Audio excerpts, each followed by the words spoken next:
भगवान की कृपा शोर नहीं करती, वो स्त्री के भीतर मौन बनकर उतरती है। जब किसी महिला पर ईश्वर की विशेष अनुकंपा होती है तो वो बाहरी रूप से नहीं, भीतर से बदलने लगती है। परमहंस योगानंद जी कहते हैं, ईश्वर जिस स्त्री को चुनता है उसे संसार से नहीं, अपने भीतर से जोड़ देता है।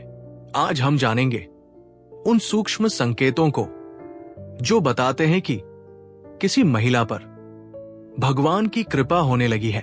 संसार की दृष्टि में एक महिला का जीवन साधारण संघर्षों, घरेलू जिम्मेदारियों और सामाजिक बंधनों का नाम हो सकता है, लेकिन परमहंस योगानंद कहते हैं कि जब ईश्वर किसी आत्मा को चुनते हैं तो उसकी यात्रा बाहर से नहीं बल्कि भीतर से शुरू होती है।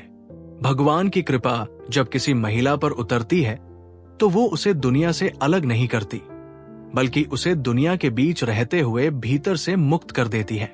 ये कृपा कोई रातों रात होने वाला चमत्कार नहीं है, बल्कि एक धीमी और पवित्र प्रक्रिया है।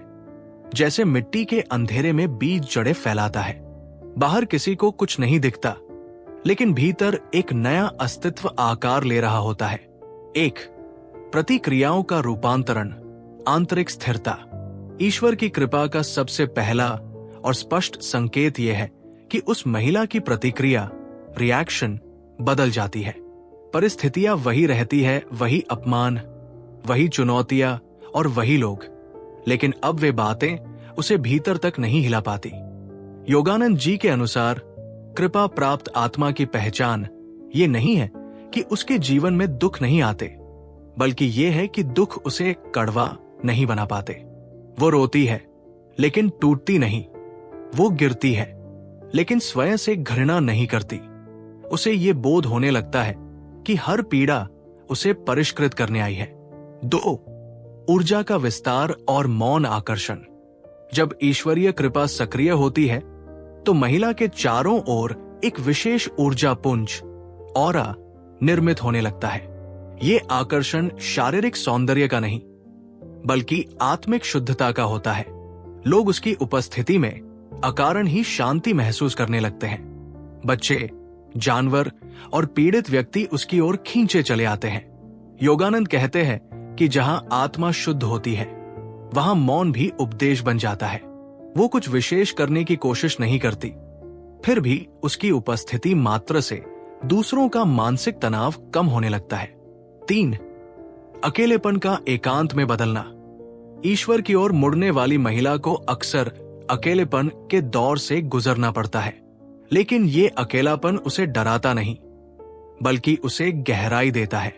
उसे दिखावे के रिश्तों, व्यर्थ की गपशप और शोर शराबे से चिढ़ होने लगती है।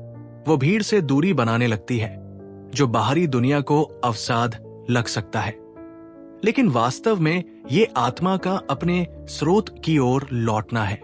वो ये समझने लगती है कि बाहरी प्रशंसा से कहीं अधिक महत्वपूर्ण अपनी अंतरात्मा के प्रति सच्चा होना है। 4, सहने का साहस और मौन की विजय। ईश्वरीय कृपा प्राप्त स्त्री के भीतर एक अद्भुत साहस जन्म लेता है। ये साहस तलवार उठाने का नहीं, बल्कि मौन रहकर अन्याय को सहने और उसे अपनी ऊर्जा से भस्म करने का होता है। वो जान जाती है कि हर युद्ध शब्दों से नहीं जीता जाता, कुछ जीत केवल शांत रहकर हासिल की जाती है। वो दूसरों की सफलताओं से ईर्ष्या नहीं करती और न ही अपनी असफलताओं पर ग्लानि करती है। उसके भीतर एक ईश्वरीय संतुलन, एक्विलिब्रियम आ जाता है, जो उसे प्रतिस्पर्धा की अंधी दौड़ से बाहर ले आता है। 5, संवेदनशीलता बनाम कठोरता।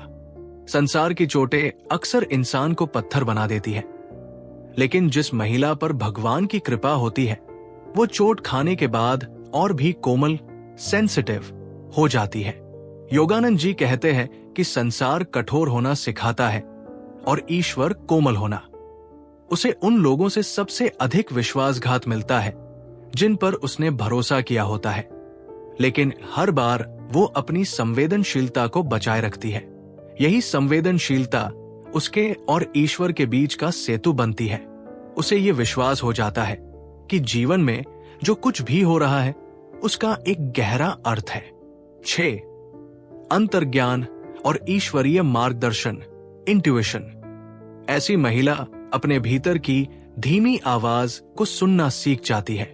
वह तर्क, लॉजिक के बजाय अपने अंतर्ज्ञान, इंट्यूइशन पर भरोसा करने लगती है। कई बार वो खुद नहीं जानती कि उसने कोई निर्णय क्यों लिया, लेकिन समय बीतने पर वही निर्णय उसके लिए और उसके परिवार के लिए सुरक्षा कवच साबित होता है। योगानंद कहते हैं कि जब ईश्वर मार्गदर्शन करते हैं तो वो बुद्धि से नहीं बल्कि एक गहरी अनुभूति से होता है। उसे भविष्य के खतरों या अवसरों का पूर्वाभास होने लगता है। 7. आत्मसम्मान और स्पष्टता। वो महिला बहुत कोमल हृदय की होती है, लेकिन उसका संकल्प, रेजोल्यूशन पहाड़ जैसा दृढ़ होता है। वो अकेली रह सकती है, लेकिन अपने आत्मसम्मान और नैतिक मूल्यों से समझौता नहीं करती। वो जानती है कि आध्यात्मिक शक्ति का अर्थ दुर्बलता नहीं, बल्कि विचारों की स्पष्टता है। वो दूसरों को बदलने की कोशिश छोड़ देती है और स्वयं को शुद्ध करने पर ध्यान केंद्रित करती है। उसकी यही शुद्धि दूसरों के लिए बिना कहे एक मिसाल बन जाती है। 8. कृतज्ञता और नियंत्रण का त्याग। ईश्वर की कृपा का एक बड़ा प्रमाण यह है कि वो महिला नियंत्रण, कंट्रोल छोड़ देती है।